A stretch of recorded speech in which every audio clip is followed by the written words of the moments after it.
wala si Papa. Emosyonal ti pamilya Colet, kalpasan na pimusay, kapoy di pa nakapaltug na, ti padre ti pamilyada ni Bernard Colet, agtawan ni 53, residente di Zone 4 Bangged, kanagdama meter reader ti Abra Electric Cooperative, Bueno Abreco. Iti investigasyon, agaro palas 10 bigat, idi na itawag di pulisya, ti pa nakakita ti bangkay ti biktima, babaeng kariti ni ranang empleyado ti Temco, iti sitio Sinilagan, Barangay Luswak, Peñarobia, Abra. Nakasangpit di jay nakita da nga da tao nga talaga nga na nagkumbay jay ti abay ti motor.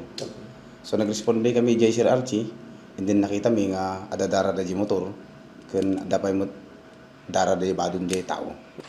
Dito biktima tayo Sir Archie isi mapapati na napaltugan. Adati gansat buni jay likod na. Sila exit na jay ti barukong. Anyway, ikwami iso na nag-request kami ti autopsy. Ti biktima ti mapan ko mag-reading iti electric meter ti transmitter site ti GMA. Awan ti na-recover nga nyaman na basyo ti balay ti crime scene ken may bilang nga nasolinek ti lugar. I-picture tayo lang dito mismo tata area. Dito nakikitaan ti bangkay ni Manong Bernard ka dito nga lugar. Rumumbar 100 to 150 meters away.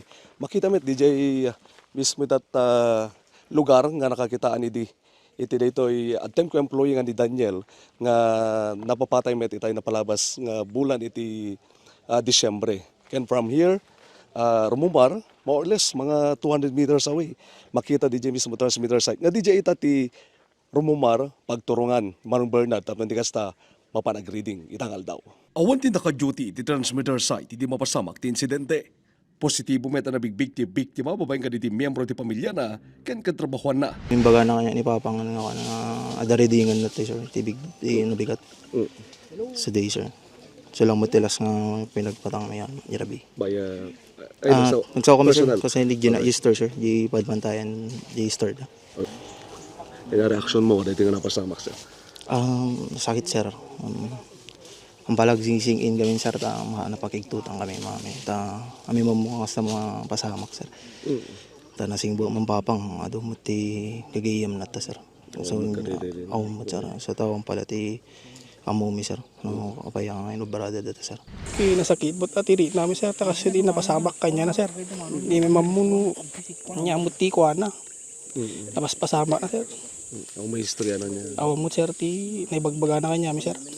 Dito talaga area na ni Manong? One sir. So ti readingan na to sir. Tuswak. May kamanunang ba't nga gundaway ito yung agree? Baka 3 months sir ta sir. Dato kami sir dati nga udi nga readingan na sir. Nga mujak lang nga muna pa nga tatana lang nga may rinantangin yun na sir nga readingan. Ay sa tumulong. One sir. Dano kasi ko pabati malpas to reading na danto kadwan no may to sir. Container met ti Abreco Management ti pasamak. Malaksid ang meter reader ti biktima, miyembro pa ito iti disconnection ken reconnection team. Ti second, ti personal nga assessment ko. Kasla work related data. Siyempre, at sunat disconnection, sunat disconnect ka daw. Ka amuyamot kalabos katato tinapupudan tayo. Nakikitaan tayo aming anggulo. So, aming mo ibagbaga nga di gapuna. Ngam no mapay kasta. I-orate lahat ti result investigation ti police.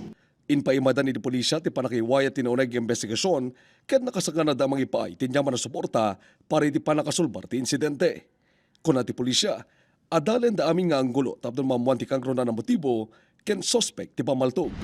Ada lagi jay tracker team tayo, manarimaan ti backtrack tayo ti CCTV ken lagi tropa nga do mga investigator ongoing investigation mitata Sir Archie.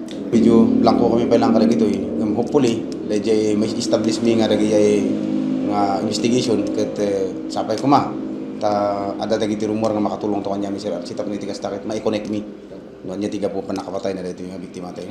Dumawdawat ako ma iti tulong iti kakailyan nga taga Peñarobia no uray pay dagiti taga Bangged nga relatives tayo iti biktima tayo nga pangasyo apo no dati amuyo ket wayayo man nga may mga ibaga kanyami dito station tap niti kasta ket matulungan tayo dito investigation na dito may nga biktima tayo tap niti kasta ket maitid tayo mo ti hustisya kanya da lalo la unay dagiti adda dito nga to EJNT site nga rejay baka no adda nakakita pangasyo apo tatulungan na kami dito yung investigation. Archie Lorenzo, Balitang Solid North.